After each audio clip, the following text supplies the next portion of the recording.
Alright guys, today look what I got. The Glock 42. It's Glock's new 380, and it's going to show you guys exactly what it looks like. Do a little size comparisons to show you relative size to different firearms and things of that nature. So basically what we got already, as with any of your standard Glocks, you have your case, open it up, you got your cleaning rod and your cleaning tip, all that good stuff. The 380 does come with 2 magazines, as shown here. It is 6+1, so you know it's not a whole lot, but you know with a 380 you really don't need a whole lot, in my opinion. Hence why they can you know, keep it so small. But yeah, here you go. You see it's Glock 42 380. It's got the nice checkering on here like all the Gen 4s do. You know, I mean, if you've seen one Glock, you've seen them all, really.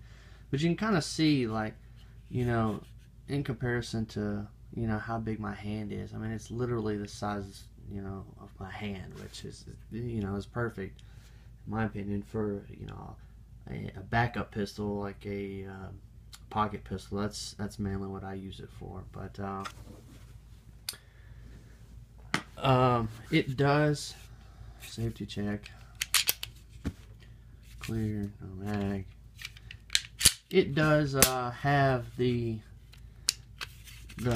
double guide rod spring, just like the Gen 4s, which is nice. I was really, honestly, kind of shocked to see that in a 380, but you know, I'm not gonna knock them for that.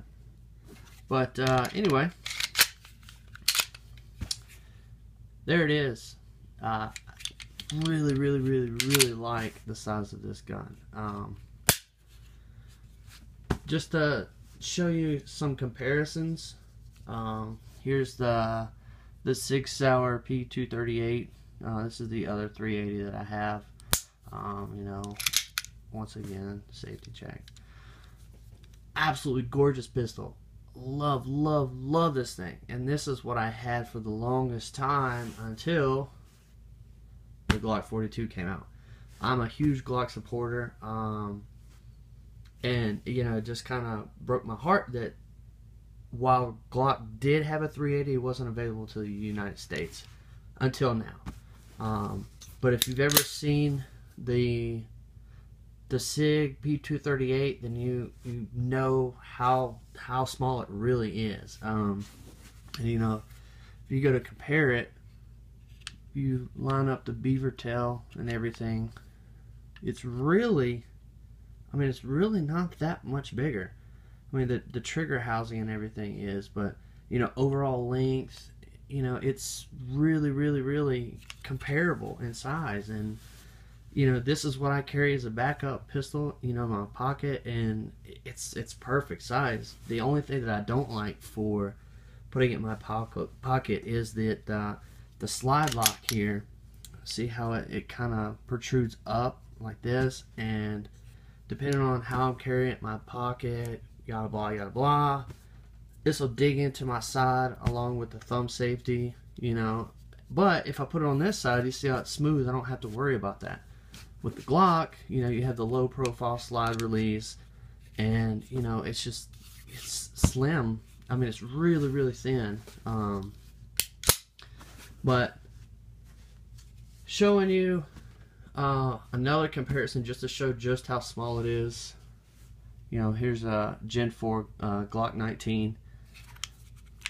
Again, clear.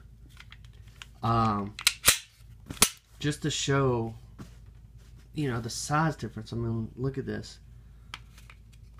It's so small. It's so thin.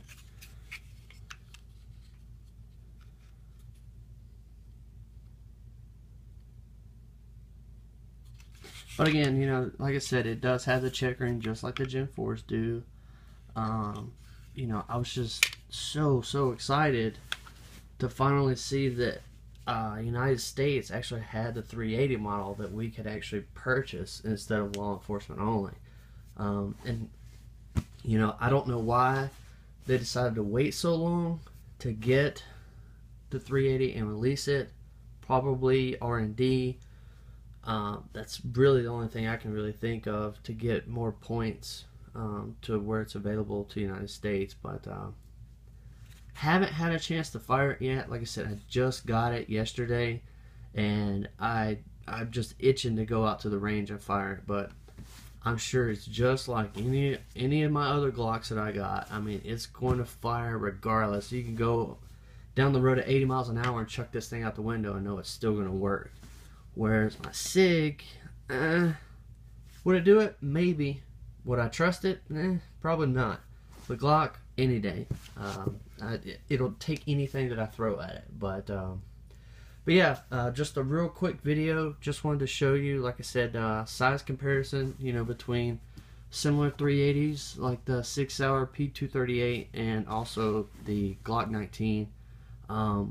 I don't have a subcompact that I can compare it to. I do have the Glock 29, but that's a 10 mil, and 10 mils are absolutely huge. So it's just going to dwarf the Glock 42. So that was my reasoning behind choosing the Glock 19 for comparison. So, but after I get some rounds through it, I'll try to come back. Oh, one thing I forgot to mention is, you know, some people were wondering how it fits in the hand. You know, my pinky, it does kind of come off just a touch, but I mean it's a good half of my pinky right there.